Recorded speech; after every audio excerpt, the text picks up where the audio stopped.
नमस्कार, आप देख रहे हैं चैनल न्यूज। मैं हूं आशीष सिन्हा। आज बात करेंगे उस मुद्दे की जिस पर पिछले 3 दिनों से संसद में लगातार चर्चा हो रही है। जी हां, वो मुद्दा है चुनाव सुधार। चाहे सत्ता पक्ष हो या विपक्ष हो, वो लगातार अपनी बातों को रख रही है, लेकिन कई सारे सवाल इसी बीच उठ रहे हैं। चुनाव सुधार को लेकर हुई संसद में चर्चा के दौरान जो कुछ हुआ, वो एक सवाल उठा रहा है। सवाल ये उठा रहा है कि ये क्या वाकई इस पर चर्चा हो रही है या फिर ये कोई राजनीतिक अखाड़ा बनता जा रहा है। कई सारे सवाल इस चर्चा के दौरान सत्ता पक्ष की तरफ से उठाए गए, विपक्ष की तरफ से उठाए गए, लेकिन उनका जवाब क्या मिल पाया, इसी पर तमाम मेहमानों के साथ चर्चा करेंगे। लेकिन आपको बताना और समझाना बेहद जरूरी है कि आखिर हुआ क्या। क्या वो लोकतंत्र की मजबूत तस्वीर हमें दिखी जिस तस्वीर की कल्पना लोगों ने की थी, या फिर संसद में जो कुछ हुआ यह एक राजनीतिक टकराव का महज ट्रेलर था, यानी पिक्चर अभी बाकी है। आज देश यही पूछ रहा है कि क्या संसद बहस की जगह या आरोप प्रत्यारोप का अखाड़ा बन चुका है। कई तरह के आरोप प्रत्यारोप एक दूसरे पर लगाए जा रहे हैं, चाहे बात सत्ता पक्ष की हो चाहे विपक्ष की हो। जो सवाल विपक्ष के जरिए उठाए गए थे, उन सभी सवालों का जवाब एक एक करके सत्ता पक्ष की तरफ से दिया गया। अमित शाह ने कल 1.5 घंटे का अपना संसद में भाषण दिया, या यूं कहें विपक्ष को सीधा करारा जवाब दिया। विपक्ष ने ठीक 15 मिनट पहले सदन से वॉकआउट कर दिया। अब सवाल यह उठता है कि जिस घुसपैठिए के मुद्दे को लेकर अमित शाह सदन को संबोधित कर रहे थे, उस मुद्दे के दौरान विपक्ष जो है वो संसद से वॉकआउट क्यों किया। ठीक जब संसद की कार्रवाई खत्म होती है तो राहुल गांधी की तरफ से ट्वीट आता है। वो ये साफ कहते हैं कि जो संसद में पिछले 2 दिनों की चर्चा हुई, उसमें जो उन्होंने सवाल उठाए, उन सवालों का जवाब नहीं मिला। आज भी राहुल गांधी ने बहुत कुछ कहा। क्या कुछ आरोप और प्रत्यारोप लगाए गए हैं, वो आपको सुनवाते हैं। मेरे को लग रहा है कि 11 कि ये विलंब क्यों हुआ अभियान शुरू करने में। अगर इतने ही घुसपैठिए का सवाल है तो 11 साल तक क्या सरकार सो रही थी? जो उनको अब याद आई कि घुसपैठिए आ गए, घुसपैठिए को हटाना है। और अगर घुसपैठिए हैं तो एसआईआर हुआ है बिहार में, आपके पास तो पता ही है क्या है, कितने लोग घुसपैठिए हैं, तो आप उनको आइडेंटिफाई करिए और बताइए कि कौन कौन घुसपैठिए आ रखा है।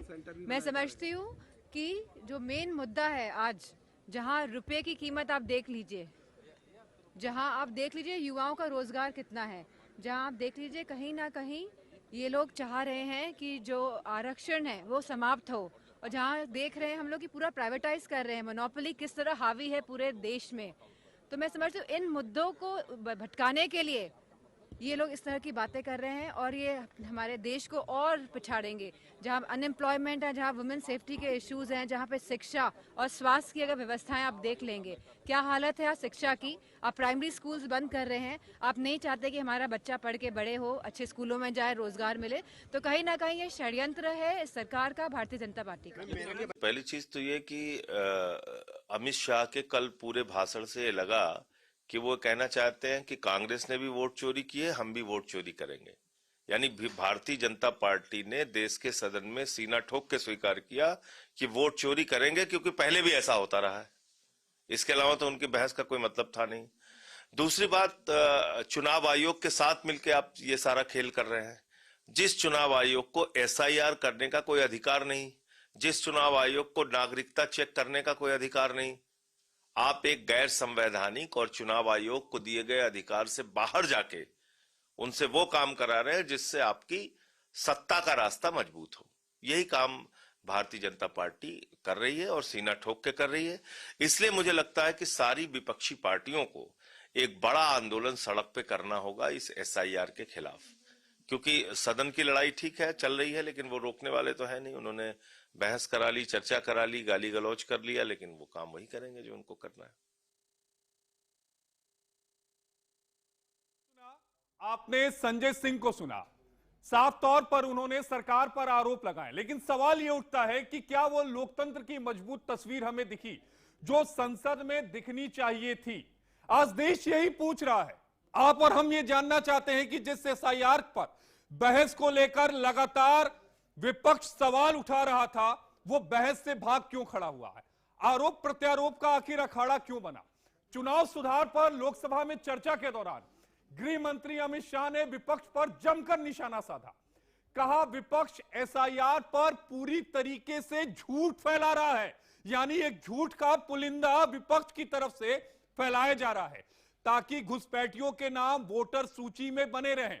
गृह मंत्री ने यहां तक कह डाला कि कांग्रेस की हार का कारण ईवीएम नहीं है, जिसको लेकर वो लगातार दोष देती है, वोट चोरी भी नहीं है, बल्कि उनका पार्टी का नेतृत्व है।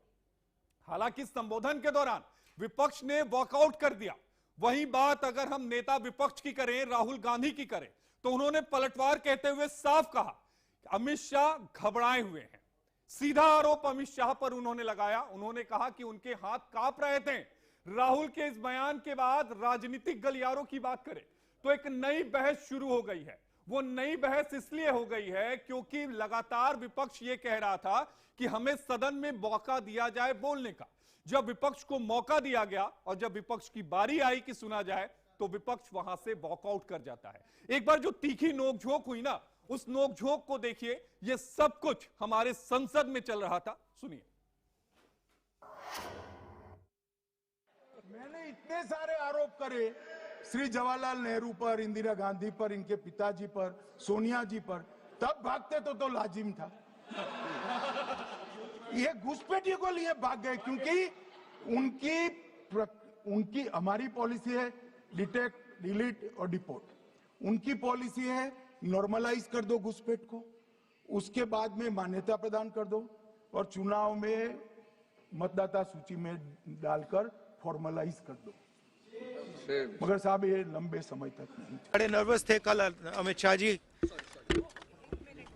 गलत लैंग्वेज यूज कर दी, हाथ कांप रहे थे, आपने ये तो सब देखा होगा। गलत लैंग्वेज यूज की, मेंटली बहुत प्रेशर में है, दबाव में है। वो दिखा कल पार्लियामेंट में, पूरे देश ने देखा। और जो मैंने बातें बोली हैं उसके बारे में उन्होंने कोई मतलब बात तो नहीं बोली, प्रूफ नहीं दिया। हमने पब्लिकली प्रेस कॉन्फ्रेंसेस में कहा है, मैंने डायरेक्टली चैलेंज किया उनको कि आ जाइए मैदान में, आ जाइए पार्लियामेंट में डिस्कस करते हैं, मेरे प्रेस कॉन्फ्रेंसेस को डिस्कस करते हैं। कोई जवाब नहीं मिला। आपने सुना कि गृह मंत्री अमित शाह ने क्या कुछ कहा। राहुल गांधी ने उसका जवाब दिया। उन्होंने कहा कि जो सवाल उन्होंने सदन में उठाए थे उन सवालों के जवाब ही नहीं मिले, यानी जिन 3 सवालों का जिक्र राहुल गांधी कर रहे थे उनका जवाब नहीं मिला। अब आपको ग्राफिक्स के जरिए समझाने की कोशिश करते हैं कि सदन में क्या कुछ हुआ, किसने क्या कहा, क्या जवाब दिया। सबसे पहले आप अमित शाह ने विपक्ष पर जो हमला किया उसको समझिए। विपक्ष ने गुमराह करने की कोशिश की है, यानी एसआईआर के मुद्दे को लेकर लगातार जो विपक्ष है वो गुमराह कर रहा है। पहली बार देश में एसआईआर नहीं हुआ, 1952 में हुआ, इंदिरा गांधी के टेन्योर में हुआ, राजीव गांधी के टेन्योर में हुआ, अटल बिहारी वाजपेयी के टेन्योर में हुआ। यह बात उन्होंने मंच पर कही। विदेशी नागरिकों को बाहर करेंगे, यानी घुसपैठियों को, जिनके पास वैध परमिट है उनकी बात नहीं है, लेकिन जो घुसपैठिए हैं उनको बाहर करेंगे। चुनाव आयोग एक स्वतंत्र संस्था है, इस बात को समझना होगा। 1947 के स्पीकर का उस आदेश को भी आपको समझना होगा, जिसमें बलराम झाखड़ ने यह कहा था कि चुनाव आयोग एक स्वायत्त संस्था है। अब समझिए 2004 के बाद 2025 में एसआईआर हो रहा है। तकरीबन 21 साल के बाद देश में एसआईआर हो रहा है, यह बात गृह मंत्री अमित शाह ने कही। समय समय पर एसआईआर जरूरी है और उसका उन्होंने बकायदा उदाहरण दिया। 1992 का, 67 का, 82 का, लगातार 2004 का उन्होंने उदाहरण दिया। उन्होंने कहा कि इलेक्शन कमीशन की ड्यूटी है कि मतदाता कौन है, यानी वोट कौन करेगा, यह केवल चुनाव आयोग तय कर सकता है और चुनाव आयोग को संविधान में यह अधिकार भी दिया गया है। अब आपको अगला ग्राफिक्स दिखाते हैं। उन्होंने यह भी कहा कि राहुल ने हरियाणा में फर्जी वोटर का आरोप लगाया था, लेकिन ये सारे जो आरोप हैं ये बेबुनियाद साबित हुए। इन आरोपों में कोई दम नहीं, हरियाणा में कोई फर्जी वोटर नहीं है। यह बात गृह मंत्री अमित शाह ने सदन में कही 1.5 घंटे के अपने भाषण में। उन्होंने कहा कि वोट चोरी पर नैरेटिव बनाने की कोशिश की जा रही है, देश भर को गुमराह करने की कोशिश की जा रही है। राहुल ने 5 नवंबर को परमाणु बम, जिसे वो हाइड्रोजन बम कह रहे हैं, आप जानते होंगे कि हाइड्रोजन बम जो है वो परमाणु बम से ज्यादा खतरनाक होता है, उस हाइड्रोजन बम की वो बात कर रहे थे। तो मतदाता सूची में नई या पुरानी हारना तय है कांग्रेस की। यह बात गृह मंत्री अमित शाह ने सदन में विपक्ष को खरी और खोटी सुनाते हुए कही। तो लोगों ने प्रधानमंत्री यानी नरेंद्र मोदी की बात उन्होंने कही कि मोदी को प्रधानमंत्री बनाया है और लोगों ने उन्हें चुना है। 2024 के चुनाव का उन्होंने जिक्र किया। विपक्ष की कृपा से मोदी पीएम नहीं बने हैं, यह बात उन्होंने दो टूक कर दी। 140 करोड़ भारतीयों के समर्थन से वो देश के प्रधानमंत्री बने हैं। हम घुसपैठियों को डिटेक्ट करेंगे, डिलीट करेंगे और डिपोर्ट करेंगे। पिछले कुछ सालों में आपने देखा होगा कि लगातार जो अवैध घुसपैठिए हैं उनको डिपोर्ट करने की तैयारियां जो हैं वो बहुत तेजी से हुई हैं। हर साल हजारों की तादाद में घुसपैठियों को डिपोर्ट किया जा रहा है। राहुल घुसपैठियों को बचाना चाहते हैं, यह आरोप लगा। एक भी घुसपैठिया वोटर नहीं रहेगा, यह गृह मंत्री अमित शाह ने सदन में साफ कर दिया था अपने 1.5 घंटे के भाषण में। ममता घुसपैठियों को बचाएंगी तो बीजेपी की जीत होगी, यह भी दावा अमित शाह ने कर दिया। 2026 में पश्चिम बंगाल में विधानसभा के चुनाव होने वाले हैं। एसआईआर की प्रक्रिया इस समय पश्चिम बंगाल में चल रही है, लिहाजा पश्चिम बंगाल का भी जिक्र, ममता बनर्जी का भी जिक्र यहां पर अमित शाह ने किया। देश का पीएम आरएसएस की विचारधारा वाला है, यह बात भी अमित शाह ने साफ कर दी, यह बात भी अमित शाह ने बिल्कुल क्लियर कर दी। तो यह अमित शाह की तरफ से कहा गया। प्रधानमंत्री नरेंद्र मोदी को भी इन तस्वीरों में आप देख सकते हैं। आप समझिए कि क्या कुछ हो रहा है। अब राहुल गांधी क्या कुछ कह रहे हैं। राहुल गांधी कह रहे हैं कि अमित शाह घबराए हुए हैं, उनके हाथ कांप रहे थे। मान लीजिए कि मेरे पास ये एक कागज की तख्ती है, एक पेपर है, वो ये कह रहे हैं कि जब वो कागज को पकड़ रहे थे तो ये हाथ कांप रहे थे। ये सारी कोरी बातें राहुल गांधी की तरफ से आरोपों पर कही गई। उन्होंने साफ कहा कि अमित शाह ने सवालों का सीधा जवाब नहीं दिया, उनसे सीधे जवाबों की उम्मीद थी लेकिन वो जवाब नहीं दिए गए। वोट का अर्थ खत्म हुआ तो लोकतंत्र पूरी तरीके से बेअसर हो जाएगा, यह राहुल गांधी ने कहा। उन्होंने यह भी कहा कि आरएसएस और बीजेपी संवैधानिक संस्थाओं पर उन्होंने कब्जा कर लिया। चाहे आप इलेक्शन कमीशन की बात कर लीजिए, चाहे आप सीबीआई की बात कर लीजिए, चाहे आप ईडी की बात कर लीजिए। कहने का मतलब राहुल गांधी का यही था कि जितने भी संवैधानिक संस्थाएं हैं उन पर आरएसएस और बीजेपी का कब्जा हो गया है। अब जाहिर तौर पर यह आरोप बेहद गंभीर हैं और इन्हीं गंभीर आरोपों पर और सदन में पिछले 3 दिनों में जो कुछ चला, जो कुछ हुआ, उस पर अपने मेहमानों के साथ चर्चा करेंगे। हमारे साथ 4 खास मेहमानों का पैनल है, 4 खास मेहमान हमारे साथ हैं। उनकी बातों को भी आपको सुनवाएंगे और बताएंगे कि क्या कुछ उनका मानना है। हमारे साथ डॉक्टर रविंद्र सिंह हैं, राजनीतिक विश्लेषक है। हमारे साथ सुमित्रा मल्होत्रा है, प्रवक्ता है टीएमसी के। मोहम्मद आसिफ जी हैं, प्रवक्ता है कांग्रेस के। और प्रमोद झा जी हैं, नेता है भारतीय जनता पार्टी के। आप सभी का बेहद स्वागत। सबसे पहले मोहम्मद आसिफ जी, मैं आपके पास आना चाहूंगा। आसिफ जी, पिछले 3 दिनों से सदन में चर्चा चल रही है एसआईआर को लेकर। 2 दिनों तक रशाकशी जो है वो सदन में देखने को मिली, आरोप प्रत्यारोप की राजनीति देखने को मिली। लेकिन जरा ये बताइएगा कि इस चर्चा में क्या कुछ निकला, क्या हल निकला? देखिए, एसआईआर की चर्चा पार्लियामेंट में चली और जिस तरीके से अमित शाह जी ने जवाब दिए, ये देश ने देखा। एक भी मुद्दे का जवाब उन्होंने नहीं दिया। उन्होंने बात इधर उधर की सारी की।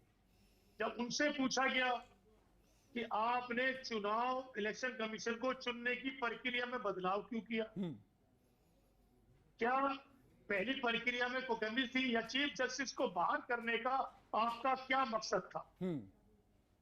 क्या आप चीफ इलेक्शन कमीशन को अपने मन मुताबिक लेके आना चाहते थे? यही एक मकसद था, इसके अलावा कोई दूसरा मकसद था? क्यों उसके अंदर अमित शाह जी को शामिल किया गया? चीफ जस्टिस को हटाकर उसका कोई जवाब अमित शाह जी के पास नहीं था। जब उनसे पूछा गया कि इलेक्शन कमीशन को इतनी पावर क्यों दी गई कि चुनाव के बाद भी, रिटायरमेंट के बाद भी उनके ऊपर चाहे वो गलत करे, कोई भी करे, उनके खिलाफ कानूनी कार्रवाई नहीं होगी, ये कौन सी पावर है? ऐसी क्या जरूरत पड़ी भारतीय जनता पार्टी को, नरेंद्र मोदी जी को, अमित शाह जी को एक सबसे पावरफुल संस्था के ऊपर गलत करने की भी आपने अनुमति दे दी? आपका जो मन करता है करिए, कोई आपको रोकने वाला नहीं है, ना आपके इलेक्शन कमीशन से रिटायरमेंट के बाद। ये जरूरत थी क्या इलेक्शन कमीशन को? क्या देश को जरूरत इस चीज की कोई जवाबदेही नहीं है इलेक्शन कमीशन की? बताइए कि आपसे पहले इलेक्शन कमीशन की जवाबदेही नहीं होती थी? ये इस सरकार आने के बाद में लेकिन आसिफ भाई ये बताइएगा कि 1950 से लेकर 1979 तक मुख्य चुनाव आयुक्त को कौन चुनता था? मैं आपसे पूछ रहा हूँ 14 अरे मैं आपसे सवाल पूछ रहा हूं, आप बताइए ना 1950 से 79 तक कौन चुनता था? देश को ये बताइए, चर्चा किस पे हो रही है? नहीं आप अतीत से कैसे बच जाएंगे? आप अगर आरोप लगा रहे हैं तो वही सियासत तो आपने भी की है। 1950 से 1979 तक किसने चुना? मैं क्या कह रहा हूं? अच्छा ये बताइए कि गिल साहब कौन थे जिनको मुख्य चुनाव आयुक्त बना दिया गया? कौन थे वो? तब्दीलियां की चुनाव नहीं, मैं बता रहा हूं ना, जो आपने तब्दीलियां की नरेंद्र मोदी अमित शाह जी की जोड़ी ने मिलकर, क्या ये गलत नहीं है?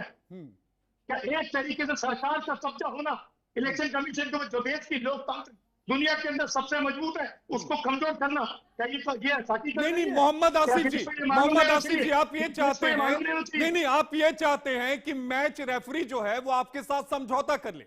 आप एक बढ़िया फुटबॉल का मैच खेल रहे हैं और कह रहे हैं कि मैच रेफरी मेरे साथ मिल जाए और हम दोनों मिलकर बढ़िया फुटबॉल खेलेंगे। ऐसा चाह रहे हैं क्या कि वो फोन करें, वो जयराम रमेश को फोन करें, वो सुरजेवाला जी को फोन करें, मुख्य चुनाव आयुक्त या राहुल गांधी जी को फोन करें कि अरे साहब ये बता दीजिए कि चुनाव की तारीखों का ऐलान कब करें? ये चाहते हैं क्या? क्या चाहते हैं? ये आपने 14 के बाद देखा होगा, भारतीय जनता पार्टी की तरफ से तारीखें पहले आती है, इलेक्शन कमीशन तारीखें बाद में देता है। ऐसे दर्जनों उदाहरण है।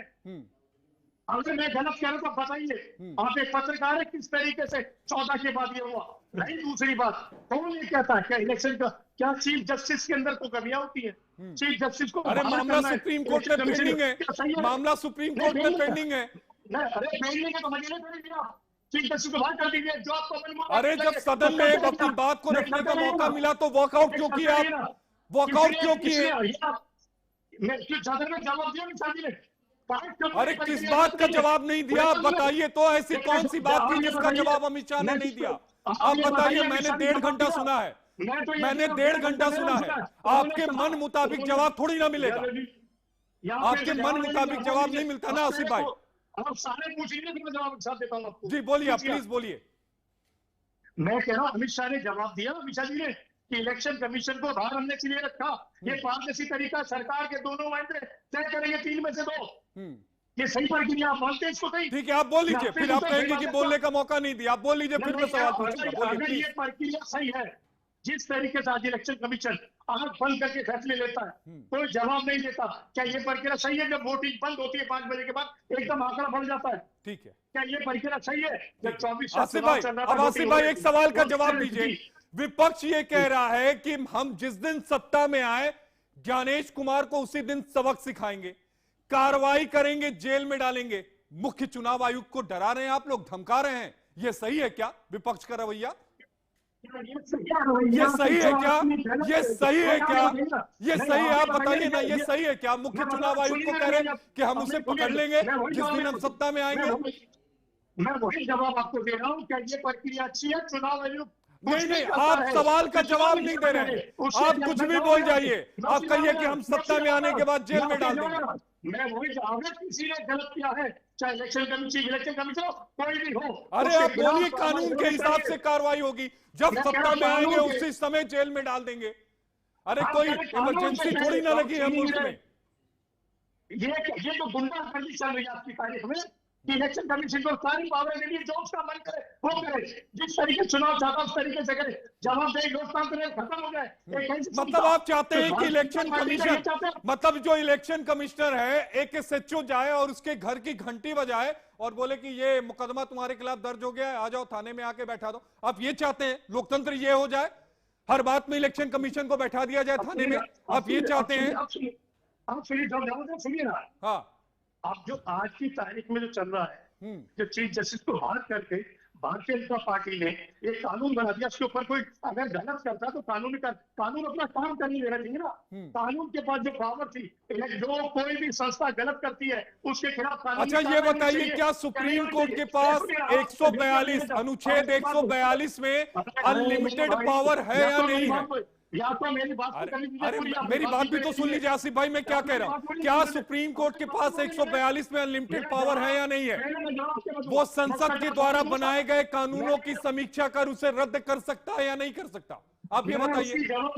मैं उसका जवाब आपको दे रहा हूँ, पहले मेरी बात पूरी होने दीजिए। जी, जो मैं कह रहा हूँ, क्या ये कानून देश के लिए बेहतर है इस लोकतांत्रिक मुल्क के अंदर कि जो कानूनी प्रक्रिया है, अगर उसके अंदर कोई गलत करता है तो उसके खिलाफ कानूनी कार्रवाई होनी चाहिए, नहीं होनी चाहिए?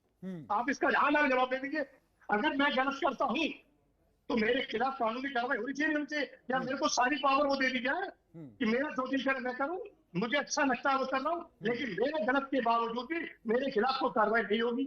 ये कानून बेहतर है आपके लिए? मुझे अच्छा लग रहा है कि आज की तारीख में जो डिबेट हो रही है, प्रमोद झा जी भी, प्रमोद झा जी, आरोप कांग्रेस का ये है कि चुनाव आयोग, एक मिनट रुक जाइए, सुन लीजिए प्रमोद झा जी, आपने मुख्य चुनाव आयुक्त को इतनी लिबर्टी दे दी कि भाई उनके खिलाफ कोई मुकदमा दर्ज नहीं होगा, ये विपक्ष का आरोप है, ऐसा क्यों? आपने उनसे क्वेश्चन पूछा था 1952 से 89 तक का, लेकिन उन्होंने उनका जवाब नहीं दिया। एक कांग्रेस की रीति है, वो जो चाहे वही क्वेश्चन पूछिए, वो जो जवाब जो तय करेंगे जवाब वही। अरे ये बताइए ना प्रमोद जी कि अतीत का आईना दिखाकर वर्तमान के सवालों को झुटलाया जा सकता है क्या? अतीत का आईना लेके हर बात में खड़े हो जाएंगे कि नेहरू जी ने ये कहा, इंदिरा गांधी जी ने ये कहा, राजीव गांधी जी ने ये कहा, नरसिम्हा राव के टाइम में ये हुआ, ऐसे थोड़ी ना होता है। सवाल वर्तमान को लेकर है, आप अतीत पर चले जाएंगे। भैया अभी जनता ने दिखा दिया, हरियाणा के अंदर चिल्ला रहे थे राहुल गांधी रोज दिन, इसे आपने, अरे तो फिर झारखंड में भी तो आपको जनता ने दिखा दीजिए, तो झारखंड का भी जिक्र कर लीजिए।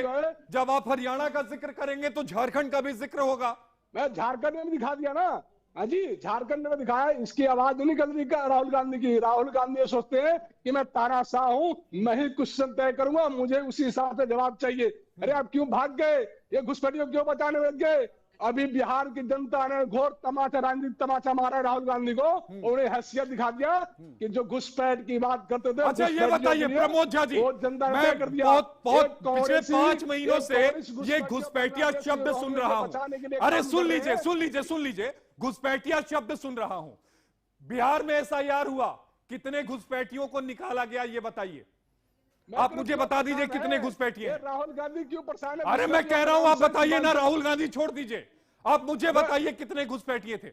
आपने देखा ना कि जो ट्रांसपेरेंसी पारदर्शिता के मैं ये कह रहा हूं कितने घुसपैठिए थे। आप बात को दूसरी जगह डाइवर्ट कर रहे हैं। बंगाल से कितने बांग्लादेशी भाग रहे, लोगों के घर कॉलोनी के कॉलोनी। मैं आपसे क्या पूछ रहा हूं? मैं कह रहा हूं कि जो SIR बिहार में हुआ, कितने घुसपैठिए थे? घुसपैठिए इनका वोटर बने, ये देश की सुरक्षा के साथ खिलवाड़ करना चाह रहे कांग्रेसी, ये आम आदमी पार्टी TMC के लिए देश के। प्रमोद झा जी ऐसे नहीं चलेगा, देश के साथ गद्दारी करने, मीठा गुप गुप कड़वा कड़वा थूथू नहीं चलेगा। आपको बताना पड़ेगा, जिस घुसपैठिए की बात अमित शाह जी कर रहे हैं, कितने घुसपैठिए SIR में मिले आप बताइए? डेटा चुनाव आयोग की तरफ से नहीं आया, आप बताइए। सारे घुसपैठियों ने जवाब दे दिया बिहार की जनता ने। जो प्रधानमंत्री नरेंद्र मोदी, जो भारतीय जनता पार्टी जो कह रही थी घुसपैठियों को बाहर निकालने, सीमांचल स्थिति जो डेमोग्राफी बदल दिया था, वो जवाब दे दिया बिहार की जनता ने। और आज बंगाल की जनता भी जवाब देने वाली है TMC और राहुल गांधी को। नहीं प्रमोद झा जी ऐसे नहीं चलेगा। बताइए कितने घुसपैठिए हैं? बार बार घुसपैठियों का बोला जा रहा है, कल भी सदन में बोल दिया गया कि घुसपैठिए हैं। आप बताइए कितने घुसपैठिए मिले आपको? सारे आंकड़े मिल जाएंगे आपको घुसपैठियों का। अच्छा घुसपैठिए ढूंढना क्या चुनाव आयोग का काम है कि गृह मंत्रालय का काम है? इनसे पूछिए तानाशाही से, ये राजा से पूछिए। अरे राजा कौन है? तानाशाही में चलने कौन राजा है? जो पिछले 11 सालों से सत्ता में नहीं है वो राजा है? काम करने के लिए प्रधानमंत्री नरेंद्र मोदी जी एक काम कर रहे हैं, और इसमें एक घुसपैठियों को से बाहर निकाला।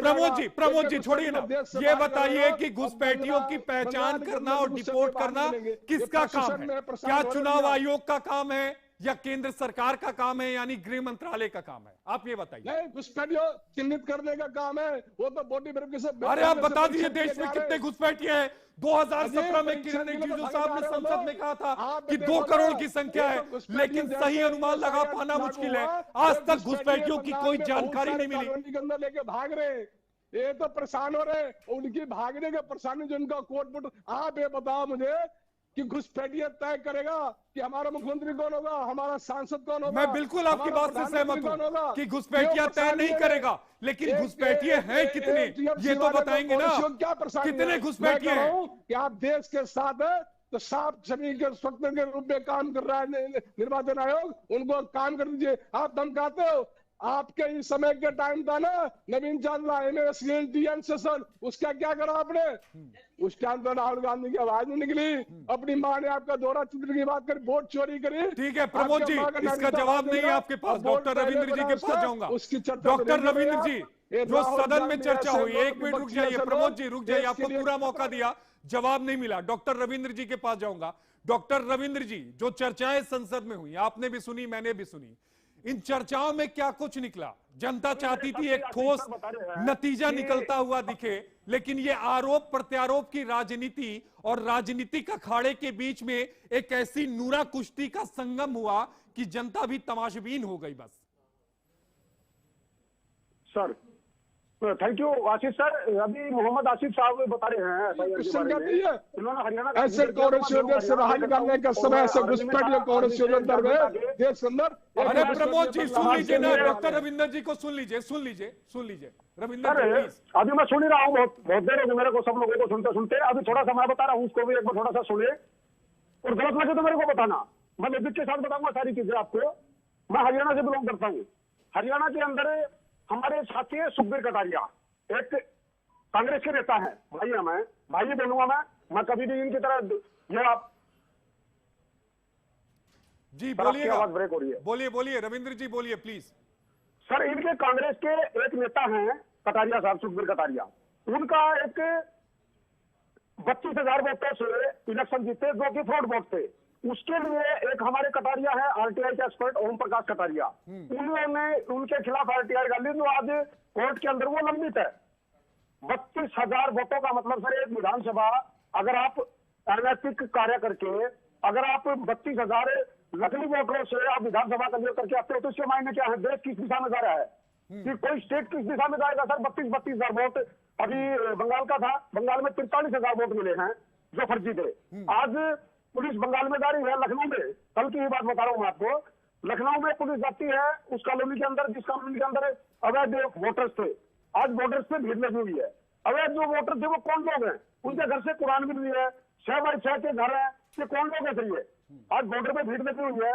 आशीष साहब, ये सारी चीजें दर्शाती है आप लोगों की मानसिकता, कांग्रेस की मानसिकता, कांग्रेस के लीडर्स की मानसिकता। ये आज कोई पहली बार नहीं हो रहा है कि सर पहली बार, हर साल ये मतगणना होती है। मैं गांव से जुड़ा हुआ हूँ, मैं गांव में पैदा हुआ हूँ, हरियाणा के अंदर मेरा गांव है। एक सिंगल वोट भी दी जाती है। हाँ, कोई झंझट में कोई लेडी चली जाए जाती तो बात अलग की है, अदरवाइज ऐसे नहीं होता है। आसिफ के नाम पे तौफीक डाल दे, तौफीक के नाम पे इमरान वोट डाल दे, ऐसा न तो हुआ है। और अभी जो कुछ आप लोगों के दिमाग में था वो सारी चीजें अभी हमारी सरकार निकाल रही है। गृह मंत्री जी बिल्कुल सही स्टेप लेके इन रोहिंग्यों का नहीं, ये बताइएगा ना कि क्या एसआईआर के जरिए एनआरसी लाने की कोशिश हो रही है क्या? सर किसने बोलेंगे? ये विपक्ष कह रहा है, ये विपक्ष कह रहा है। नहीं अभी न कांग्रेस के पास में ना विरोधी जितने भी दल हैं, जो विपक्ष बैठा है इसके पास में सर एक्चुअल में कोई मुद्दा नहीं है।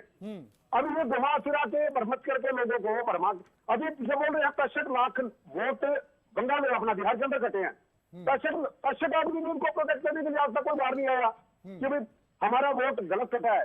जिनके वोट कटे हैं ना सीधे बॉर्डर पे पहुंच रहे हुए, वो देश छोड़ने के लिए भाग रहे हैं यहाँ से। कोई बांग्लादेशी है, कोई पाकिस्तानी है, कोई कहीं का है, कोई कहीं का है। ये गलत तरीके से लोगों को यहाँ पर लाकर ये संविधान की लाल डायरी लेके तो घूम रहे हैं ना, ये भी संविधान को खा रहे थे। 66 साल जी क्यों नहीं गिराया इन लोगों ने?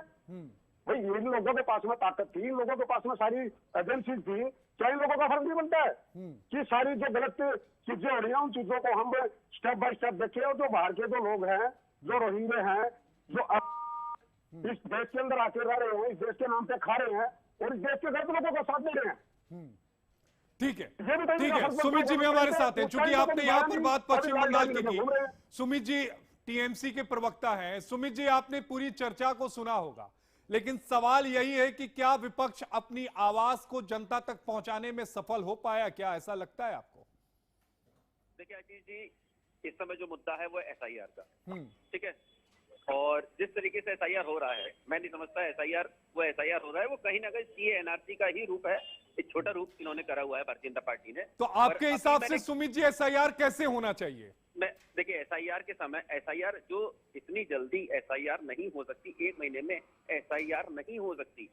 हाँ, इसके लिए पर्याप्त समय चाहिए होता है। हमारी मांग यही है, जिस तरीके से बीएलओ वगैरह ने, जितने बीएलओ हैं उन लोगों ने बिहार के अंदर कितने शांतिपूर्ण तरीके से हुआ है। अरे रुक जाइए ना, झा जी रुक जाइए, सुन लीजिए ना सुमित जी, अपनी बात पूरी करिए। पार्टी के प्रवक्ता को कूदने की बड़ी जल्दी पड़ी रहती है। अरे सुमित जी, आपको भी जवाब देने की बहुत जल्दी पड़ी है। मैं कह रहा हूँ झा जी को, आप अपनी बात पूरी करिए ना प्लीज। आशीष जी देखिए, जिस तरीके से आज भी उत्तर प्रदेश में एक बीएलओ ने जहर खा लिया, तो क्या हो रहा है एसआईआर की आड़ में इतने प्रेशर में काम। मतलब सुमित जी, ये माना जाए आपकी बात से कि आप एसआईआर के खिलाफ टीएमसी नहीं है, आप ये कह रहे हैं कि थोड़ा सा समय लेके चलना चाहिए। आशीष जी मुझे बताइए, बंगाल में एसआईआर हो रहा है ना, हम लोग खुद स्वयं एसआईआर करा रहे हैं, पर जिस तरीके से एसआईआर होना चाहिए था, हमारी डिमांड ये थी कि आप वहाँ पे एसआईआर की आड़ में जो मौजूदा लोग हैं उनके नाम काट रहे हैं।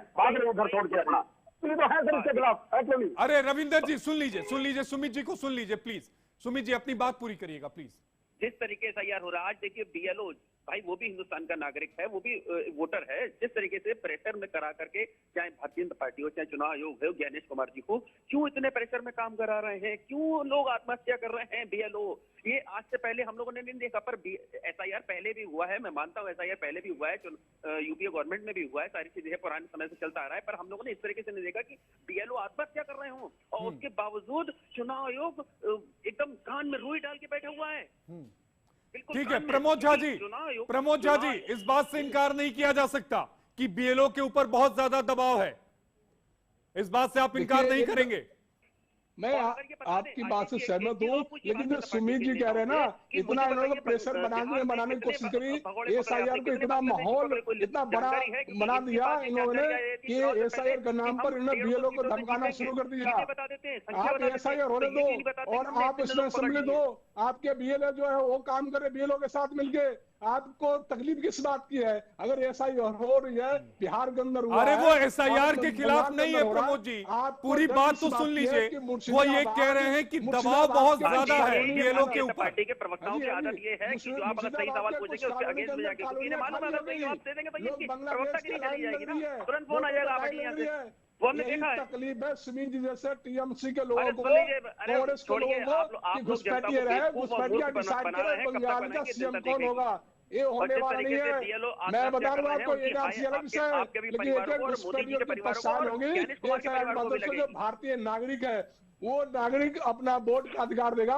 ये तो हर 20 साल 22 साल के बाद होता है। 2003-04 में भी एसआईआर हुआ था और इस बार भी हो रहा है। मैं आप सभी से कहना चाहूंगा कि आप चुनाव आयोग के साथ खड़े होइए। जो भी भारत के नागरिक है, एक एक नागरिक का वोट बनना चाहिए। कोई भी एक एक नागरिक छूटने वाला नहीं है। लेकिन जो विदेशी है, जो घुसपैठी है, जो बांग्लादेशी है, रोहिंग्या है, पाकिस्तानी है, वो एक भी बचने वाला नहीं है। वो सबको देश से बाहर होना ही पड़ेगा। एक भी आपने बांग्लादेशी पकड़ा, उसकी लिस्ट होगी ना आपके पास, वो दीजिए जनता क्या रखी है कि हाँ वहाँ पे सुनिए लोग इतने लोग पकड़े। जहाँ से चुनाव लड़ा हूँ 177 बांग्लादेशियों को बाहर करा है। अभी 477 रोहिंग्यों की लिस्ट हमने बनाई है। एक एक बांग्लादेशी रोहिंग्या एक भी भारत के अंदर रहने वाला नहीं है। घुसपैठिया है, जाएगा आपको तकलीफ। अच्छा सुन लीजिए, अरे प्रमोद झा जी एक मिनट सुमित मल्होत्रा जी सुन लीजिए। अरे प्रमोद जी बतवा तो सुन लीजिए थोड़ा। अभी जिसका जिक्र कर रहे थे सुमित जी, मैं बता देता हूं। अभी जस्ट मैंने केवल गूगल पे डाला बीएलओ आत्महत्या, अलग अलग साइट से कम 10 अलग अलग खबरें मिली। चाहे कोटपुतली की बात करें, बीएलओ की आत्महत्या का मामला सामने आया। झांसी में बीएलओ की आत्महत्या की कोशिश हुई। कायमगंज में बीएलओ ने चूहा मारने की दवा खाकर आत्महत्या करने की कोशिश की। बीएलओ के दबाव में मिस्त्री ने आत्महत्या कर ली। ये तमाम अलग अलग साइट पर लगातार खबरें हैं, इससे इनकार नहीं करेंगे प्रमोद झा जी। आप इनकार नहीं कर सकते, सवालों से बच नहीं सकते। आप सत्ता में है तो इसका मतलब नहीं कि सवालों से बचेंगे आप। सिर्फ एक कारण नहीं हो सकता कि एसआईआर की वजह से इतना दबाव हो गया, इससे आत्महत्या करे। बहुत सारे चीजें होती है और एक एक बीएलओ पर चुनाव आयोग की नजर है। सारे निष्पक्ष होगी। ऐसे कोई भी घटना जो घट रही है उस पर चुनाव आयोग ध्यान दे रही है। और मैं बता दूं आपको, SIR की वजह से नहीं हो रही है। बिहार के अंदर कितने BLO आत्महत्या किया, मुझे बताइए आप, कितने लोगों ने जहर खाई। ये सारे उसी मानसिकता के लोग हैं, देश के अंदर माहौल बनाया जा रहा है। अभी देखिए, जैसे चुनाव आयोग को समय लगा कि समय देना चाहिए, उन्होंने अभी बढ़ाया ना समय। ठीक है, मोहम्मद आसिफ साहब जवाब देना चाहते हैं। मोहम्मद आसिफ साहब प्लीज। और क्या देंगे, तो घुसपैठियों के है गोद में बिठा रखा उन्होंने, घुसपैठियों को गोद में बिठा रखा है। अरे आपने फोटोग्राफ खींच लिया क्या? रुकिए मोहम्मद आसिफ, फोटोग्राफ है क्या आपके पास? आप इसी तरह आरोप लगा देंगे क्या कि घुसपैठियों को गोद में बैठा लिया? फोटोग्राफ है, दीजिए, मैं चला दूंगा स्क्रीन पर। कुछ भी मत बोलिए मोहम्मद आसिफ प्लीज। घुसपैठियों क्यों परेशान हो रहे हैं? ये आसिफ भाई, सुनीत भाई घुसपैठियों क्यों परेशान हो रहे हैं? ये कांग्रेसी TMC के लोग क्यों परेशान है घुसपैठियों से? ये राहुल गांधी, आप सुन लीजिए ना, ये प्रमोद झा जी थोड़ा सुनने की भी क्षमता रखिए। आसिफ भाई बोल रहे हैं, सुन लीजिए प्लीज। आसिफ भाई, मैं आपको आराम से सुन रहा हूं, आप भी आराम से सुनने की मात्रा रखिए। मैं ये कह रहा हूं, जिस तरीके SIR प्रक्रिया हो रही है, जिस तरीके से BLO ने आत्महत्या की है, इतना आंकड़ा Bharatiya Janata party election commission जो कोई भी मिलकर बांग्लादेशी घुसपैठियों का अभी तक नहीं दे पाए। बिहार के अंदर सारी प्रक्रिया पूरी हो गई, उससे ज्यादा हमारे नागरिकों ने इनके प्रेशर में आकर आत्महत्या कर ली। ये आंकड़ा हम आपके पास, सबके पास है, लेकिन घुसपैठियों का आंकड़ा अभी तक इलेक्शन कमीशन ने बिहार का नहीं दिया। कितने घुसपैठियों उन्होंने पकड़े, वोटरों में जरूर नाम काटे 50 लाख के आसपास, लेकिन घुसपैठियों का आंकड़ा एक का भी अभी तक नहीं दिया। भारतीय जनता पार्टी बोलती रही घुसपैठियों रद्दी सुन रहा हूं, लेकिन आंकड़ा देने में नाकाम साबित हुए। इनका एक ही मकसद है, बाकी मुद्दों के अंदर देश के अंदर बात प्रक्रिया का कोई तो सारे लोग हैं, गलत प्रक्रिया का हर आदमी विरोध कर, जो गलत तरीका होगा उसका विरोध होगा। बिना प्रेशर के उन्हें अपना काम करने दिया जाए, वो निष्पक्ष तरीके से अपना काम करे, ना कि सरकार के दबाव में आकर वो काम करे, आत्महत्याएं करे। ऐसी नौबत नहीं चाहिए। इलेक्शन कमीशन को उन्हें अपना काम करने देना चाहिए। तो उनके हाथ में एक मिनट रुक जाइएगा झा जी, सुन लीजिए झा जी, मतलब मोहम्मद आसिफ जी, आप ये बात मानते हैं कि SIR में थोड़ा सा और समय देना चाहिए, प्रक्रिया में कोई गलती नहीं है, आप इस बात को स्वीकार कर रहे हैं? मैं तो ये कह रहा हूं, इलेक्शन कमीशन ने कुछ समय बढ़ाया, सरकार ने इलेक्शन कमीशन को छोड़ा, मैं इसका विरोध करता। जिस तरीके से सारी पावर दे दी गई, तमाम चीजों से बाहर कर दिया गया, जो आपका बंद करे। सैया कोतवाल को डर किस बात का?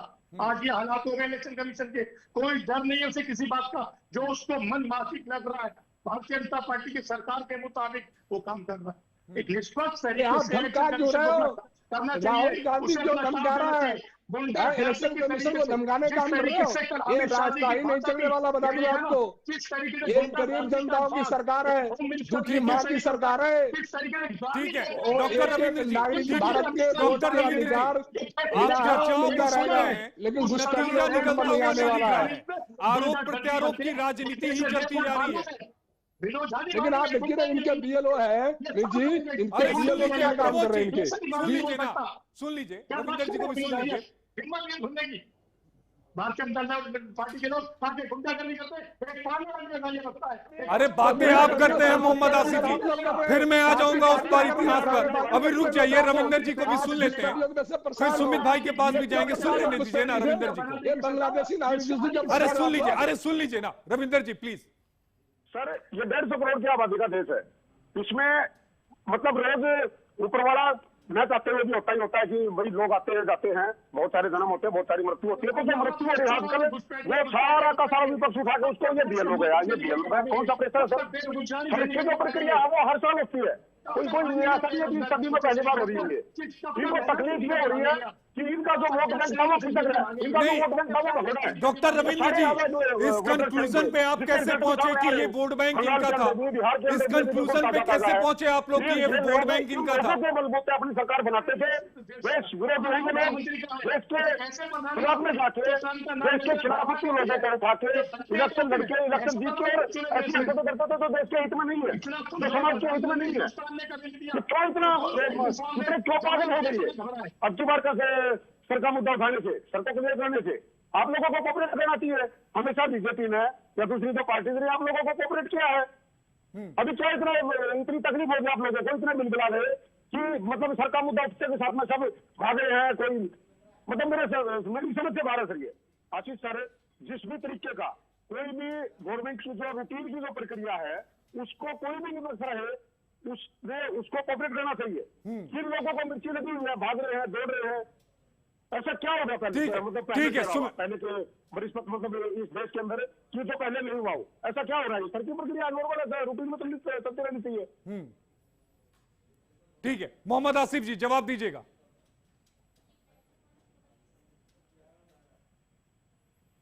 मोहम्मद आसिफ जी जवाब दीजिएगा, आवाज आ रही है आपको? जवाब होगा तो देना चाहिए। नहीं, आवाज नहीं आ रही है कि जवाब होगा, ऐसा नहीं है कि जवाब नहीं होगा। मोहम्मद आसिफ जी जी, कई सारे इन्होंने सवाल उठा दिए, जवाब दीजिएगा। नहीं, मेरे को सवाल समझ में नहीं आया कि इस तरीके का सवाल दोबारा पूछे, मैं जवाब देता हूं। नहीं, उनका बड़ा सीधा सा कहना है कि ये आपके वोट बैंक हैं। रविंदर जी यही कहना चाहते हैं, लब्बो लुबाब यही है भाई कि वो आपके वोट बैंक है, इसलिए तकलीफ हो रही है आपको। आशीष सर मैं एक मिनट रोकूंगा आपको। जिनको ना तो मेरे सवाल समझ में आ रहे, ना हमारी सरकार की प्रक्रिया समझ में आ रही, इनको एक चीज समझ में आ रही है कि ये जो चल रही है चीजें, इनसे इन लोगों की जमीन खिसक रही है, इनको वो समझ में आ रही है बस, और कुछ समझ में नहीं आता है। मेरी भाषा समझ में आ रही नहीं, आपकी भाषा भी समझ में आ रही है, आपके सवाल भी समझ में आ रहे हैं, और नहीं तो उसके लिए मैं हूं, निश्चिंत रहिए। आप सुन लीजिए रविंदर जी सुन लीजिए। रविंदर जी सुनने का मतलब सुनिए ना। मोहम्मद आसिफ जी प्लीज। जी, मैं तो ये अब भी कह रहा हूं, पहले भी कहा, चुनाव प्रक्रिया के अंदर जिस तरीके से इलेक्शन कमीशन को चुना गया ये बिल्कुल अनैतिक है। जिस तरीके से सरकार ने 2 लोगों ने मिलकर चीफ इलेक्शन कमीशन को बाहर किया, इसकी शुरुआत पहला दिन वहीं से होती। दूसरा काम जो सरकार करती है, चीफ इलेक्शन कमीशन को तमाम दायरों से बाहर करके कि आप पे कोई भी कानूनी कार्रवाई नहीं होगी, आपको जो अच्छा लगे वो करिए, कानून की धज्जा उड़ाइए, कोई फर्क नहीं पड़ता। लेकिन भारतीय जनता पार्टी को ऐसा रास्ता बनाया जिससे आशीष साहब कानून की धज्जियां नहीं उड़ रही है, कानून की सुन लीजिए, आप लोग को उड़ रही है, कानून की धज्जियां नहीं उड़ रही है। यहाँ पे बात रखो ना, सारी प्रक्रिया कानून की प्रक्रिया जो है चुनाव आयोग फॉलो कर रहा है, आप लोगों जो सोच रहे हैं। भारतीय जनता पार्टी के लोगों सच बर्दाश्त नहीं होता, बौखला जाते हैं। अच्छा सुन लीजिए, अरे वो भारतीय जनता पार्टी के प्रवक्ता नहीं है मोहम्मद आसिफ जी, प्रवक्ता नहीं होंगे, प्रवक्ता उनके झा साहब। प्रवक्ता नहीं, मैं देश का चिंतक हूँ, मैं देश की जो देश के अंदर जो अच्छा होता है बुरा होता है उसको देखने वाला हूँ, उसको देख के जो मेरे मन में आती है, जो मेरे को एक अच्छा देश का नागरिक होने के नाते, तो संतुष्ट होने के नाते, जो देश को होने के नाते जो चीजें समझ में आनी चाहिए वो समझ जाती है, उन चीजों को आप लोग समझ रहे अभी, और अभी समझ जाओगे तो भाई समझ जाओगे। अगर सरकार की चापलूसी ना कर रहे होते तो आप सच बोलते कि जो इलेक्शन कमीशन चुनने की। अरे आप व्यक्तिगत काहे हो जाते हैं, व्यक्तिगत मत होइए ना आसिफ भाई, वो अपनी बात रख रहे हैं।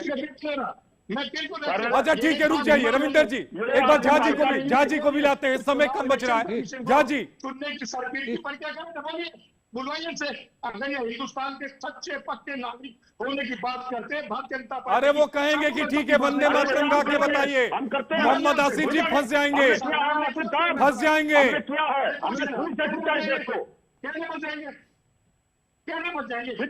सही बोलेंगे, बुलवाइए। नहीं, मोहम्मद आसिफ जी वो कहेंगे कि वंदे मातरम पूरा गाइए। आप गा रहे हैं वंदे मातरम, क्या पूरा? मैं भी सुनने के लिए तैयार हूँ। आप बोलेंगे भारत माता की जय, वंदे मातरम। ये लोग वंदे मातरम की बात करेंगे जिन लोगों ने आजादी के वक्त हमारे वक्त वंदे मातरम गाने वाले। अरे ये थोड़ी ना थे, तुम्हारे आजादी दिलाई ना देश को, ये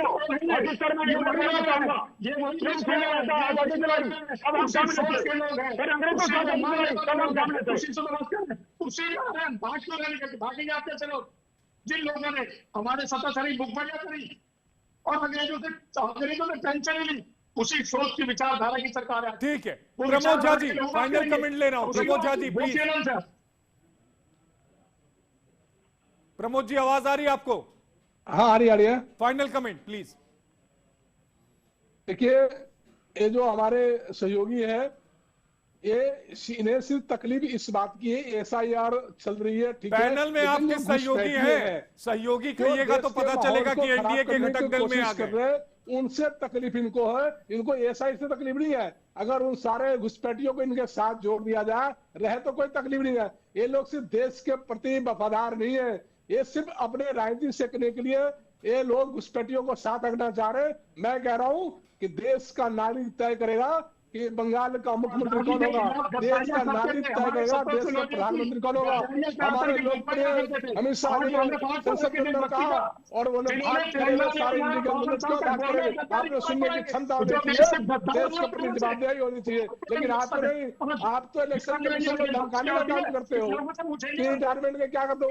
अरे आप इलेक्शन कमीशन में जी आपने मंत्री बना। ठीक है, एक फाइनल कमेंट रविंद्र जी आप भी दे दीजिए, फाइनल कमेंट आप भी दे दीजिए। शर्म आनी चाहिए आपको, ये आपको समझ चाहिए। देश के नागरिक समझ चुका है, बंगाल के नागरिक समझ चुके कि बंगाल के एक नागरिक का एसआईआर के अंदर फॉर्म भरा जाएगा। ठीक है सुमित जी आपकी आवाज आ रही है, प्लीज फाइनल कमेंट सुन लीजिए सुमित जी को प्लीज। इतना शोर आ रहा है, अरे सुन लीजिए, अरे आसिफ भाई सुन लीजिए ना, सुमित जी को सुन लीजिए। सुमित जी प्लीज। आशीष जी देखिए, मैं तो एक बार ये जानना चाहता हूँ, जिस एसआईआर के माध्यम से बीएलओ ने आत्महत्या करी, प्रेशर में आकर के, ना हमारे सीएम योगी आदित्यनाथ जी, ना हमारे ज्ञानेश कुमार जी, ना देश के प्रधानमंत्री, ना देश के गृह मंत्री, इन लोगों ने एक भी वर्ड उन परिवारों के लिए संवेदना व्यक्त नहीं करी है कि हाँ हम इस परिवार के लिए। अरे आप एसआईआर करिए, आपको जितना एसआईआर करना है करिए, हम मना नहीं कर रहे एसआईआर की आड़ में आपको सरकार बनानी बनाइए, पर इस परिवारों के लिए भी तो कुछ सोच लिए। उन परिवारों का क्या होगा, लालन पालन कैसे होगा, वो लोग कैसे अपना घर चलाएंगे, कर ली है। ठीक है सुमित जी, समय कम बचा है। रविंद्र जी फाइनल कमेंट समर अप करना है प्लीज। सर फाइनल कमेंट ये है, ये जो सरकार कर रही है, आसिफ साहब आप लोग इसको एक्सेप्ट करो, अच्छी प्रक्रिया है, आप लोगों को भी आगे काम आएगी है। नहीं तो ये जो घुसपैठी है तो हमारा नुकसान कर रहे हैं, इस देश का नुकसान कर रहे हैं, हिंदुओं का भी नुकसान करने के लिए बाहर के जो इलीगल लोग रखे हैं, कल में आप लोगों के लिए नहीं घातक साबित होंगे। आज तो हो सकता है प्यार मोहब्बत आप लोगों की, पहली बात। दूसरी बात, अगर ये लगातार बने रहे ना इस देश के अंदर, तो एक दिन ऐसा आ जाएगा, आशीष सर, आशीष सर को बोल रहा हूँ, आशीष सर मेरी बात सुनिए डॉक्टर रविंदर जी, लेकिन ये पता भी तो होना चाहिए कि हमारे मुल्क में घुसपैठिए कितने हैं, हमारे मुल्क में घुसपैठियों की संख्या कितनी है। 2017 में आपको ध्यान में होगा किरण रिजिजू साहब ने जो संसद में कहा, उसके बाद कोई जानकारी ही नहीं आई, केवल कयास, केवल कयास, केवल कयास, केवल बातें, कुछ नहीं। सर मैं 1 मिनट बोलना चाहूंगा अब। ठीक है, जल्दी कहिएगा, 30 सेकंड समर अप करना है please Ravinder ji, 30 second. Sir सुना सर, अगर ये ऐसे ही चलता रहा ना, इस तरह जो हम कुछ लगा है, अगर गवर्नमेंट लगा रही है, बिल्कुल सही लगा रही है। अगर जो नहीं लगा ना सिन्हा साहब, तो आप इस चैनल पे बैठे नहीं मिलोगे और मैं अपने घर पे बैठा नहीं मिलूंगा। हम बाहर हेडपंप पे पानी भरेंगे और वो लोग बिरयानी खाते दिखाई देंगे घरों के अंदर। ये बिल्कुल सही है, सही बात है, लोगों का जैसी ट्रीटमेंट लोगों को चाहिए। ठीक है डॉक्टर रविंदर जी, सुमित जी, मोहम्मद आसिफ जी और प्रमोद झा जी, आप सभी का जुड़ने के लिए बेहद शुक्रिया। 4 खास मेहमान हमारे साथ जुड़े थे, जिन खास 4 मेहमानों ने अपनी बातों को रखा, लेकिन सबसे अहम बात यह है कि आज जो चर्चा हुई, उस चर्चा का लब्बो लबाब भी वही निकला जो लब्बो लबाब हमें 2 दिनों में संसद में देखने को मिला। आरोप प्रत्यारोप की राजनीति हुई, एक दूसरे पर आरोप लगाए गए, किसी ने अतीत का आईना दिखाया, लेकिन किसी ने यह कहा कि वर्तमान के सवालों का जवाब नहीं मिला। बहरहाल अब देखना यह होगा कि जनता के बीच में सदन में हुई इस चर्चा का मैसेज क्या जाता है। अभी के लिए इतना ही, आप देखते रहिए HNN न्यूज।